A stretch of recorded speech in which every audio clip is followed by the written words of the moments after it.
We like to think of ourselves as creatures of the ether.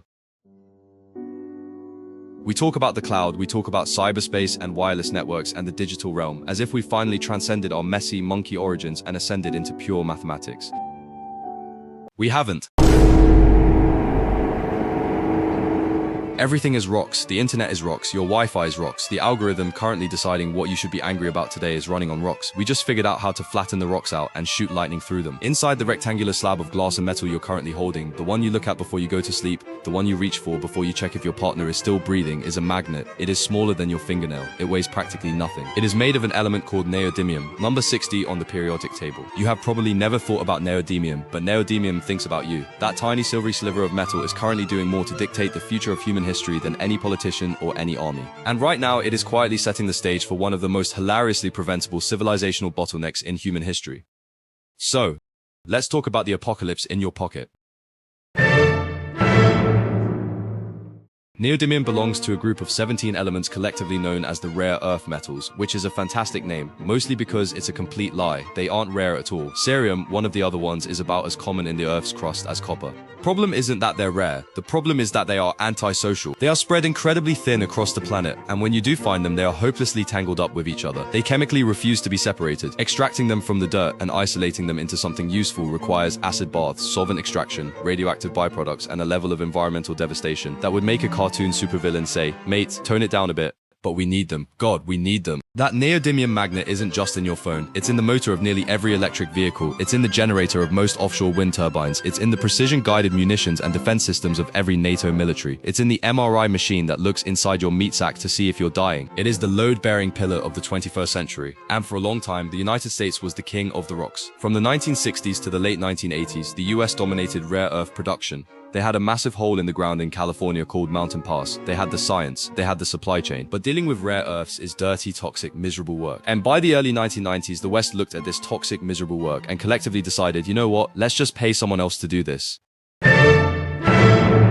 Enter China. Beijing didn't just want to mine the rocks, they looked at the board, saw exactly where the next century was heading, and decided to own the entire pipeline. Mining, refining, separation, alloy formation, magnet manufacturing. Every single step. They poured money in, they subsidized production, and they accepted an environmental toll that the West had grown too squeamish to stomach. In Inner Mongolia, there is a place called Bayan Obo. It features a tailings lake of toxic radioactive sludge so unimaginably vast that you can see the scar it leaves on the Earth in satellite imagery. It is a monument to our technological hubris, and it exists so you can argue with strangers on Twitter while you're on the toilet. China undercut global prices until nobody else could compete. In 2002, the American mine at Mountain Pass suspended operations. The West entirely surrendered the most critical supply chain in human history, dusted off its hands, and went to the pub. Remember 2002, that's important. Fast forward to September 2010, a Chinese fishing trawler collides with two Japanese Coast Guard vessels near some uninhabited rocks in the East China Sea. Japan arrests the captain. China is annoyed. What happens next isn't World War III. Nobody fires a missile, nobody invades. Instead, somewhere in a bureaucratic office in Beijing, someone simply clicks a mouse, and Chinese exports of rare earth elements to Japan begin to dry up. Shipments are delayed, customs forms suddenly require endless review, whether it was targeted retaliation or the acceleration of pre-planned global export cuts that Beijing had announced 2 months earlier is still debated. What matters is that it worked. Japan, which at the time was the largest importer of these metals in the world, woke up to find that its high-tech economy was suddenly suffocating. It was a warning. It was the clearest, loudest, most brilliantly illuminated neon sign the universe could possibly provide. It said, "Hello apes, you have handed the keys to your entire technological civilization to a single country. They can turn you off whenever they want." The world noticed, think tanks wrote reports, politicians gave very serious speeches wearing very serious ties. And then Japan released the captain, the exports resumed, and the entire global community breathed a sigh of relief, filed the warning in a drawer labeled tomorrow's problem, and went back to sleep. That was 15 years ago. Did we learn? Did we adapt? Did we build a resilient, decentralized web of supply chains? Of course we didn't. We did the exact opposite. We sprinted harder into the trap. Today, China doesn't just mine the stuff, they mine roughly 70% of the world's rare earths and then refine about 90% of the global supply. They dominate the production of dozens of critical minerals, including 98% of all gallium and roughly 85% of all magnesium. And those neodymium magnets, the ones in the missiles and the cars and your phone, China controls over 90% of the global market. Over 90%. Which brings us to right now. In 2024 and 2025, Beijing finally did what the 2010 incident promised they could do. They started restricting exports. First the heavy rare earths, then the alloys, then the finished magnets. Every Chinese company exporting these materials now needs a special license from the government. A single bureaucracy in Beijing now holds the veto power over whether the West gets to build fighter jets, hospital equipment, or wind turbines. The results were instantly hilarious in a "we are absolutely screwed" sort of way. In the summer of 2025, Ford CEO Jim Farley stood on a stage at the Aspen Ideas Festival and said, quote, "We shut down plants for 3 weeks because we cannot get high-power magnets." Not one plant, plants plural. In early 2026, the American government panicked. The Export-Import Bank authorized Project Vault, a $10 billion loan to build a civilian critical mineral stockpile paired with roughly $2 billion in private capital. It was the industrial equivalent of the Strategic Petroleum Reserve, except decades late and aimed at rocks instead of oil. Australia and Canada are frantically trying to build processing plants. The EU has drafted very polite, very ambitious targets. Mountain Pass has reopened. It is a flurry of desperate, frantic activity. It is also the equivalent of trying to invent a parachute while you are currently hurtling toward the pavement at terminal velocity. Building a rare earth processing industry takes a decade. You need permits, you need billions in capital, you need scientists, you need to figure out where to put the radioactive sludge. China built its monopoly over 30 years of ruthless, focused, terrifyingly competent industrial policy. You cannot undo that with a panicked press conference and a giant novelty check. But here is the real punchline. Here is the part of the story that makes you realize the universe has a profoundly sick sense of humor.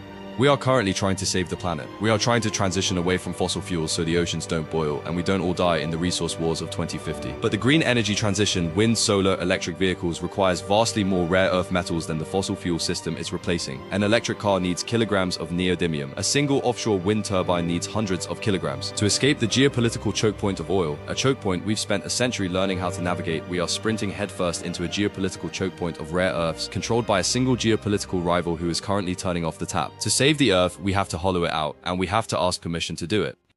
It's easy to be angry. It's easy to blame corrupt politicians or short-sighted CEOs or whoever was asleep at the wheel. But the truth is much worse. Nobody hid this from us. For 20 years, the Pentagon, the energy departments, and the intelligence agencies have all published reports. They put them on the internet. In plain English, they said, hey, this is a single point of failure and it will kill us. You could have read them. I could have read them. We didn't. We were busy. We had TikToks to watch. Civilizations don't usually fall because of a mystery. They don't fall because of something nobody saw coming. Almost always, someone wrote a very detailed, heavily cited PDF explaining exactly how the collapse would happen. We don't die in the dark. We die in the brightly lit gap between knowing a thing and actually doing something about it. Look at your hand. Look at the device you're holding. Feel the weight of it. Not the physical weight, the other weight. You are holding a piece of a toxic lake in Inner Mongolia. You are holding the geopolitical fragility of the 21st century. You are holding the failure of Western industrial policy, 30 years of warnings we ignored, and the bottleneck of the green energy transition. It is an unimaginably heavy object. I don't know how this ends. Maybe human ingenuity wins out. Maybe we invent motors that don't need neodymium. Maybe the stockpiles work. Humanity is remarkably good at stumbling blind drunk out of the burning building at the absolute last possible second. But I know this. I just spent 8 minutes telling you that the device in your hand is the most precarious, blood-soaked, geopolitically disastrous object ever mass-produced. And you haven't put it down, I haven't put mine down either. We know exactly what is happening. We know exactly how fragile the whole thing is. And we are just sitting here in the dark, staring into the little glowing rocks, waiting to see what happens next. Sweet dreams.